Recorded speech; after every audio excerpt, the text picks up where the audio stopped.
بسم اللہ الرحمن الرحیم۔ ویورز، ہمارا آج کا موضوع ہے انجمن پنجاب اور اس کی ادبی خدمات۔ تو آئیے سٹارٹ لیتے ہیں۔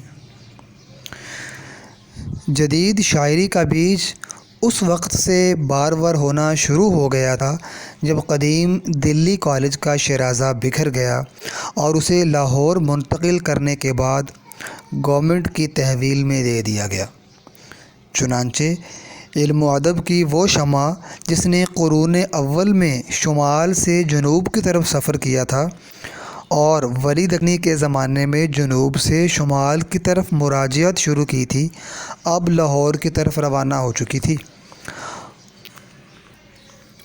مولانا محمد حسین آزاد اور مولانا الطاف حسین حالی کا انجمن پنجاب سے جو گہرا تعلق رہا اور اس نے جس طرح سے انہیں نظم نگاری کی طرف مائل کر کے جدید شاعری کی طرف راغب کیا، اس کی بنا پر انجمن پنجاب اردو ادب کی تاریخ میں ایک اہم سنگ میل قرار پاتی ہے۔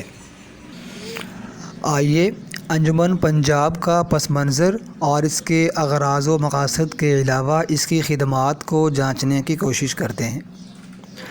انجمن پنجاب کا پورا نام انجمن اشاعت مطالب مفیدہ پنجاب ہے، جو کہ انگریزی میں کچھ یوں ہے: society for the diffusion of useful knowledge in the Punjab.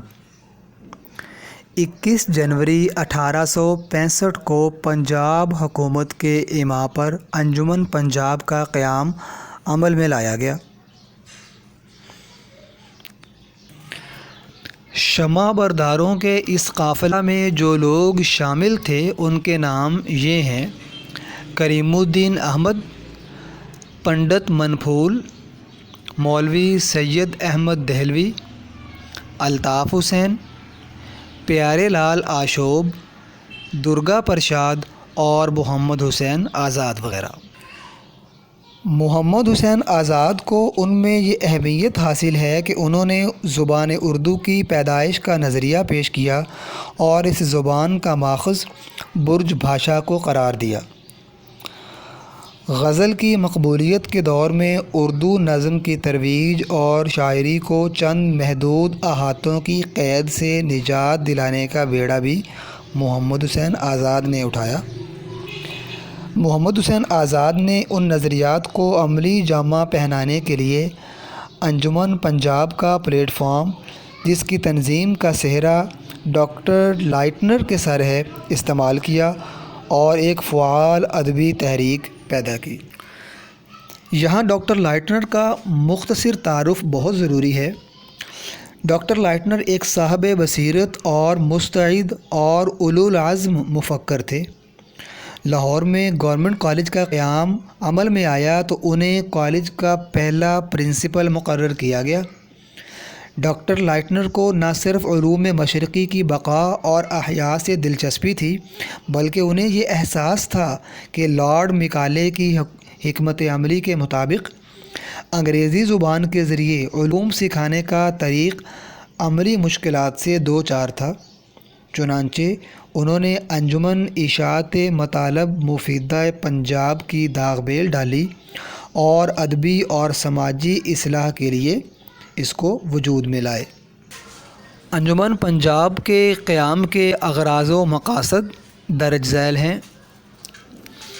Number 1، قدیم مشرقی علوم کا احیاء اور لسانیات، بشریات، تاریخ اور ہندوستان اور ہمسایہ ملکوں کے آثار قدیمہ کے بارے میں تحقیقی کام کی حوصلہ افزائی کرنا۔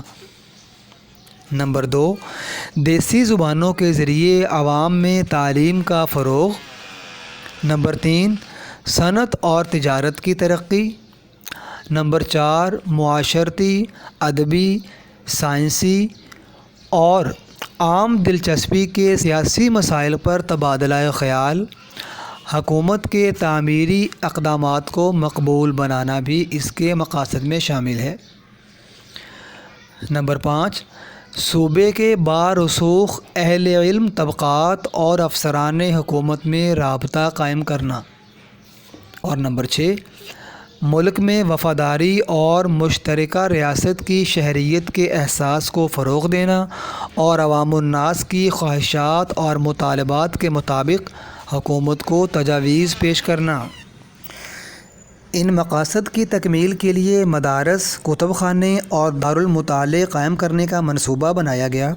انجمن پنجاب کی آواز دوسرے صوبوں تک پہنچانے کے لیے رسائل جاری کرنے کا پروگرام وضع ہوا اور سماجی، تہذیبی، اخلاقی، انتظامی، علمی اور ادبی موضوعات پر تبادلہ خیالات کے لیے جلسوں کا بندوبست کیا گیا۔ اغراض و مقاصد کی روح سے انجمن پنجاب کا دائرہ بے حد وسیع نظر آتا ہے۔ تاہم جنگ آزادی کے بعد عوام انگریزوں سے ڈرے سہمے رہتے اور ان کے ہر اقدام کو خدشے اور بدگمانی سے دیکھتے تھے۔ انجمن پنجاب کے قیام کا ایک مقصد اس بدگمانی کو رفع کرنا بھی تھا۔ انجمن پنجاب کے پہلے جلسے میں جو لوگ شریک ہوئے وہ زیادہ تر سرکاری ملازم، روسا اور جاگیردار تھے، لیکن جلد ہی اس کی رکنیت عام لوگوں کے لیے بھی جاری کر دی گئی اور وہ کام جو غیر سرکاری تحریک سے عمل میں نہ آ سکتا اب حکام کی دلچسپی اور سرپرستی سے کامیابی کی منزل طے کرنے لگا۔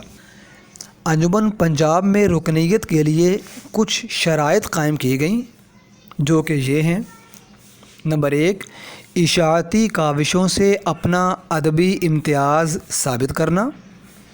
نمبر 2، سرکاری حیثیت کا حامل ہونا یا اعلیٰ عہدیدار ہونا۔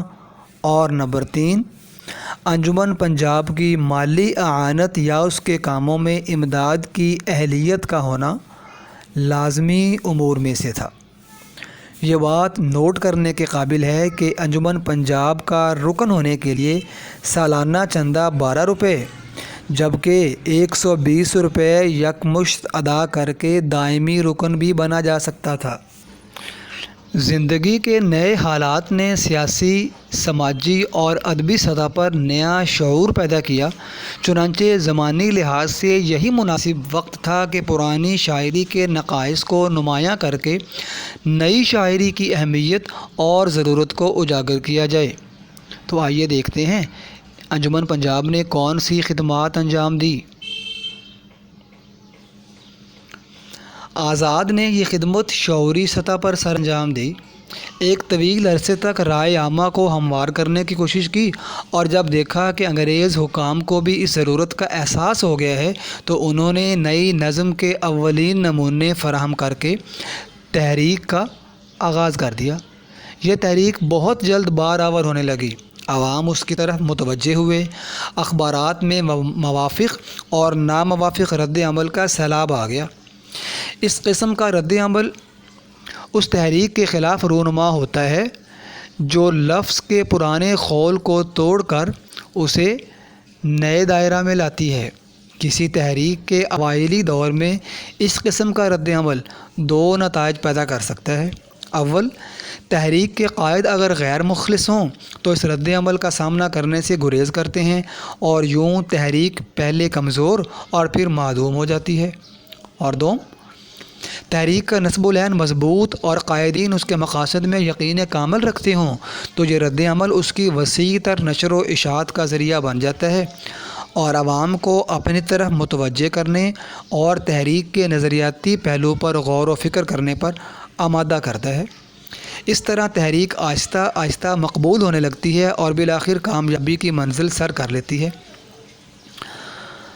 انجمن پنجاب کی تحریک کا تجزیاتی جائزہ ثابت کرتا ہے کہ محمد حسین آزاد اخبارات کے منفی رد عمل سے خوفزدہ نہیں ہوئے بلکہ انہوں نے اس تنقید کو قریباً نظر انداز کر دیا اور اخبارات میں اس کا جواب نہیں لکھا۔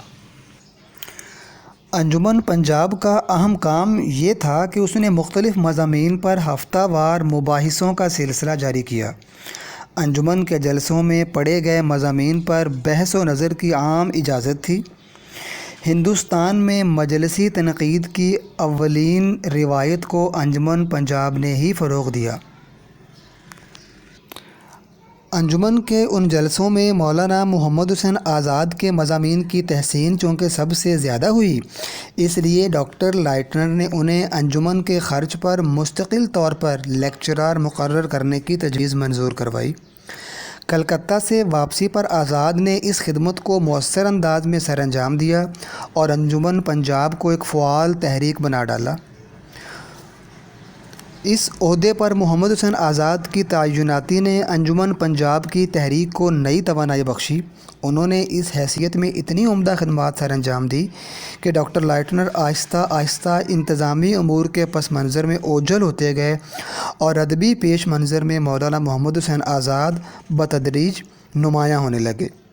آزاد نے ایک اور اختراع یہ کی کہ جلسہ عام کے اختتام پر روایتی مشاعرے کا اضافہ کر دیا اور یوں انجمن پنجاب کے مقاصد کے فروغ کے لیے اس میں عوامی دلچسپی کا سامان بھی فراہم کر دیا۔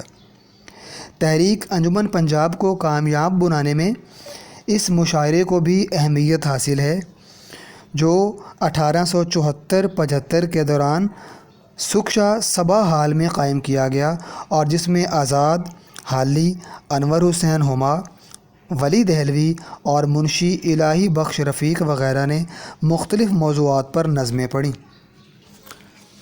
تحریک انجمن پنجاب مشاعرہ کے بند ہونے کے بعد بظاہر فعال نظر نہیں آتی، لیکن اس کا بیج نم آلود مٹی میں بکھر چکا تھا اور یہ آہستہ آہستہ نہ صرف بار ہونے لگا بلکہ اس کے برگ و بار اطراف و جوانب میں بھی پھیلنے لگے۔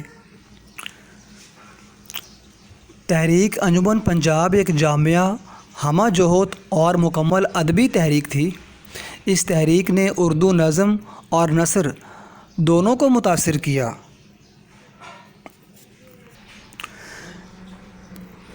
شاعری میں غزل کے تسلط کو اور تنقید و تحقیق میں تذکرہ نگاری کی حاکمیت کو ختم کرنے کی سعی کی۔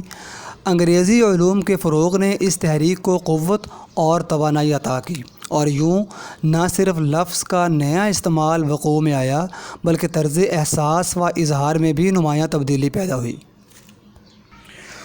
اردو نظم کا فروغ انجمن پنجاب کا غالب پہلو ہے۔ اس تحریک کے فروغ سے پہلے نذیر اکبر آبادی نے اپنی اپج سے خارج کی دنیا پر نگاہ التفات ڈالی تھی، لیکن آزاد اور حالی نے اس دنیا کو مقصود بالذات قرار دیا اور اپنی ذات یا احساس کو اجاگر کرنے کی بجائے فطرت کو عصری رنگوں میں پیش کرنے کی سعی کی۔